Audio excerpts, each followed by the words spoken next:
Attach करना नीचे भी डाल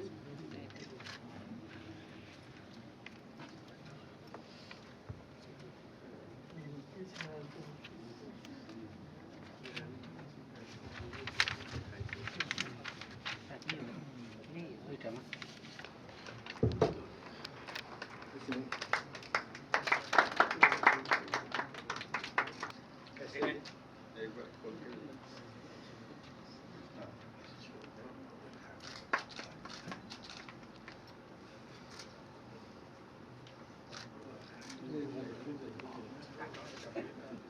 धेरै बच्चाहरू पढ्न पाइरहेको छैन।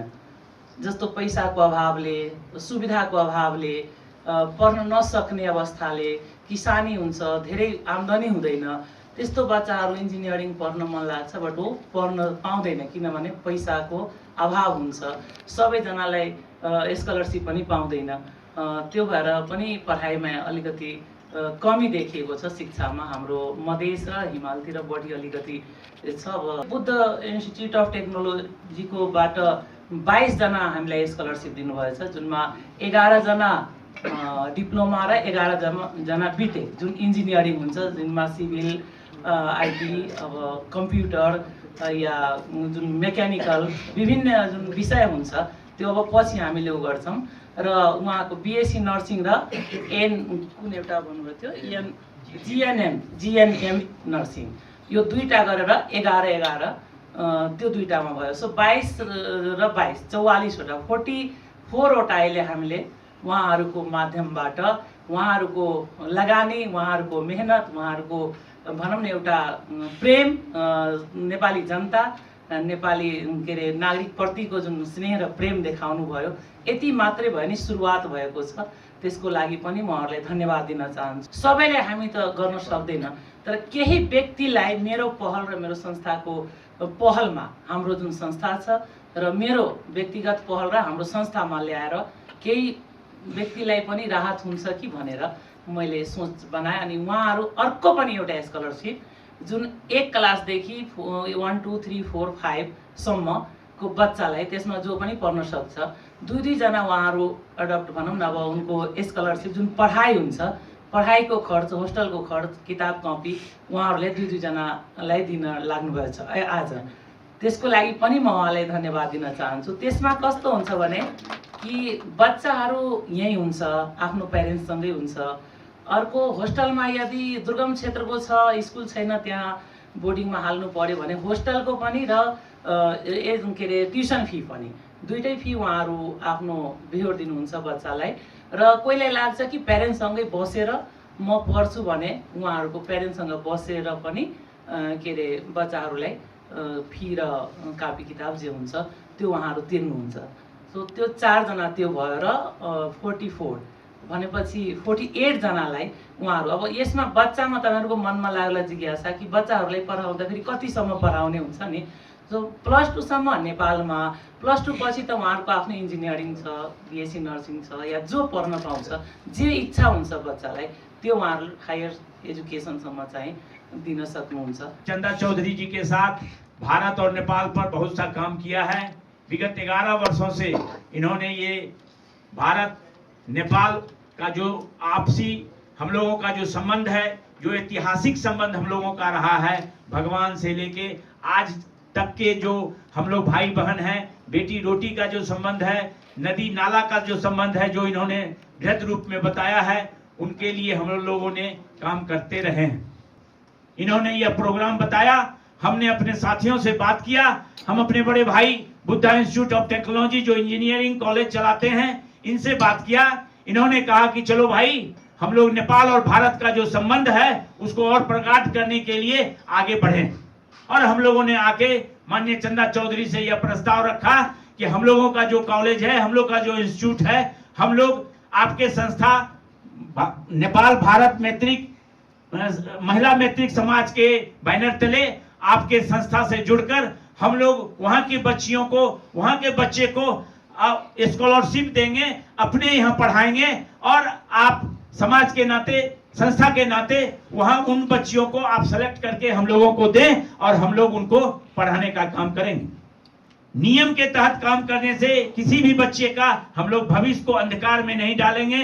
जो नियम नेपाल सरकार का होगा, जो भारत सरकार का होगा, उसी के अधीनस्थ हम लोग कार्य करेंगे। साथियों, बहुत ही गर्व की बात है, माननीय चंदा चौधरी जी ने यह पहल की है और हम लोग भारत में जाकर अन्य कॉलेजों में, अन्य संस्थानों में भी इस पर प्रकाश डालेंगे कि अधिक से अधिक बच्चों को हम लोग पढ़ावें और नेपाल भारत का जो संबंध रहा है, बेटी बेटियों का जो इतिहास रहा है, वो फिर से धरोहर पर उतरे और हमारा समाज, हमारा देश और नेपाल में जो थोड़ा बहुत दूरी आई है, उस दूरी को बच्चे के प्रेम से, बच्चियों के प्रेम से हम परिवार के लोग एकजुट हो सके।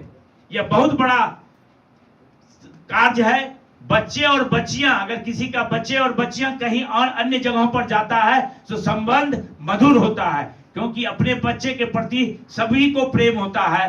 देश का प्रेम बढ़ेगा जब हम आपके देश में आके अपनी बच्चियों को देंगे, आपके बच्चे को हम अपने देश में ले जाएंगे, तो आपसे मेरा प्रेम स्वतः बढ़ जाएगा। नेपाल का जो संबंध पूर्व में था उसे और मधुर करेंगे। इन्हीं बातों के साथ मैं अपना वाणी समाप्त करता हूं। धन्यवाद। भगवान राम के समय से संबंध है हमारा भारत और नेपाल का, और उसके बाद हम जिस संस्थान का नाम भगवान बुद्ध पर रखे हैं, उनसे भी हमारा ईसा के 2500 साल से जुड़ा हुआ संबंध है। तो इतना प्रगाढ़ और इतना पुराना संबंध जो हमारा धार्मिक, राजनीतिक, आर्थिक, जितने भी तरह का सांस्कृतिक सिस्टम से जुड़ा हुआ संबंध है, वो कभी धूमिल नहीं हो सकता, कभी दूषित नहीं हो सकता, कभी कमजोर नहीं हो सकता। हाँ, समय समय पर पानी देने की आवश्यकता पड़ती है। पौधे से फल यदि प्रॉपर लेना है तो वो पानी देने की जरूरत है। वहीं पर भगवान बुद्ध को भी ज्ञान हुआ। यहाँ से चल करके जब नेपाल से वहाँ गए तो बुद्ध गया में ही उनको ज्ञान की प्राप्ति हुई। तो ये एक अध्याय का पहला कड़ी, जिसको ABCD बोलते हैं, उसकी शुरुआत आज होने जा रही है। ये आगे चल करके पूरे भारत में हमारा सरकार भी चाहती है कि हमारा पड़ोसियों का, हमारे साथ में रहने वाले लोगों का, हमारे एक नेबरर स्टेट के रूप में भी हम हैं, बिहार से जुड़े हुआ हमारा है। और भारतवर्ष का जैसे जैसे विकास होगा, निश्चित तौर पर दुनिया में यदि पहला देश कोई है तो वो नेपाल ही है, जिसका साथ साथ भारत का विकास होगा। हमारे बच्चे यहाँ से जाएं और पढ़ लिख करके, केवल एजुकेशन दे करके वहाँ वापिस नहीं करना। यदि भारत में उनको जॉब चाहिए तो भारत में भी जॉब अपॉर्चुनिटी बहुत बढ़ गया है। हमारे जैसा संस्थान में वहाँ कम से कम 50 कंपनियाँ आती हैं प्लेसमेंट करने के लिए। टाटा है, मारुति है, मैंने जितना तरह का हमारा इंडिया का और बाहर का भी बहुत सारी कंपनियाँ। बच्चों को प्लेसमेंट 1 साल पहले हो जाता है। अभी हमारे 2024 के बच्चों का प्लेसमेंट के लिए कंपनी आ रही है कि हमको कम से कम ये साइन करा दीजिए, एग्रीमेंट करा दीजिए कि आप कितने बच्चे हमारे पास दे रहे हैं। तो जो बच्चे पढ़ने जाएंगे उनको अच्छे पैकेज पर वहाँ प्लेसमेंट भी होगा, इसकी भी लगभग गारंटी है। तो इस तरह से हम लोग वहाँ प्रयास करेंगे, पहला प्रयास है। और हम उम्मीद करते हैं कि हमारा जो मित्रता, हमारा जो संबंध, हमारा जो रिलेशन भगवान राम से चल करके भगवान बुद्ध तक आया है, और हम कितने प्रभावित हैं नेपाल से और भगवान बुद्ध से कि उन्हीं के नाम पर आज नहीं, 20 साल पहले हमने भगवान बुद्ध के नाम पर बुद्धा इंस्टीट्यूट ऑफ टेक्नोलॉजी का नाम रखा है। और जितनी भी संस्थान है हमारे पास, 100 बेड का हॉस्पिटल, 500 बेड का हॉस्पिटल बनना है, मेडिकल कॉलेज में काम लगा है, वो भगवान बुद्ध के नाम पर ही है, Buddha hospital and research institute. वहाँ होटल भी है, रिसोर्ट है, तो द बुद्धा रिसोर्ट करके है। तो हमारा तो ऐसा संबंध है कि हम बगैर उनका सांस नहीं ले सकते। तो इसलिए इस देश से हमारा यही उम्मीद है, और देश से क्या, हमारे देश के जो लोग हैं, भाई हैं, हमारे बहनें हैं, कि हम लोग अपनी शक्ति को पूरे विश्व में कैसे बेहतर प्रदर्शित कर सकते हैं। भारत और नेपाल कदम से कदम मिला करके पूरे विश्व को कैसे दिखा सकता है कि हमारी संस्कृति के बदौलत और वसुधैव कुटुंबकम का जो नारा है उसके बदौलत हम पूरे विश्व को कैसे संदेश दे सकते हैं। इस बिंदु पर भी हम लोग आगे बढ़ कर के काम करेंगे। अब कार्यक्रमलाई अगाडि बढाउँदै हामी यहाँहरूको केही जिज्ञासा, केही सवालहरू छ भने छलफलको लागि 15 मिनट।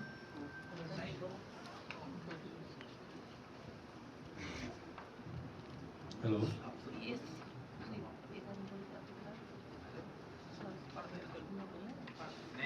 लागि संस्थाहरूले जुन एउटा उत्साह ल्याउनु भएको छ यो उत्साह चाहिँ अझै थप उजागर हुँदै जाओस् र भविष्यमा चाहिँ यसले चाहिँ अझै धेरै विद्यार्थीहरूलाई छात्रवृत्ति प्राप्त हुने वातावरण सिर्जना गर्न सकोस् भन्ने शुभकामना दिन चाहन्छु र आज चाहिँ यो मेमोरेन्डम अफ अन्डरस्ट्यान्डिङमा सिग्नेचर गर्न जो भारत जुन दुईटा इन्स्टिच्युटको जुन सहयोग उपलब्ध हुने वचनबद्धता जुन किसिमको कमिटमेन्ट एमओयूमा भएको छ यसको लागि उहाँहरूप्रति म एकदमै व्यक्तिगत तर्फबाट पनि म विशेष रूपले चाहिँ हार्दिक धन्यवाद दिन चाहन्छु र हामी यो प्रक्रियाभित्र मैले के सुझाव दिन चाहन्छु भने यो प्रक्रियामा अब यो त इनिसियल फेज मात्रै हो भोलिको अवस्थामा नेपाल गभर्मेन्ट र इन्डिया गभर्मेन्टको बिचमा एउटा दुईटै सरकारको बिचमा सम्झौता भएर अझै धेरै छात्रवृत्ति आउने वातावरण चाहिँ यसले सृजना गर्न सकोस् भन्ने पनि म शुभकामना दिन चाहन्छु र भविष्यमा यी धेरै कुराहरू शिक्षा क्षेत्रका कार्यक्रमहरूमा नेपाल र इन्डिया र यी संस्थाहरू बिच मात्रै होइन कि नेपाल र भारतको बिचका जुन किसिमको जुन समझदारी छ जुन सहयोग आदान प्रदान भइरहेको छ शिक्षामा अरू क्षेत्रमा निकै धेरै छ शिक्षामा त्यति धेरै चाहिँ हामीले गभर्मेन्ट टु गभर्मेन्ट अलि त्यति धेरै चाहिँ छैन यसलाई अझै बढ्दै जानको लागि पनि यसले चाहिँ धेरै बाटो खोल्नेछ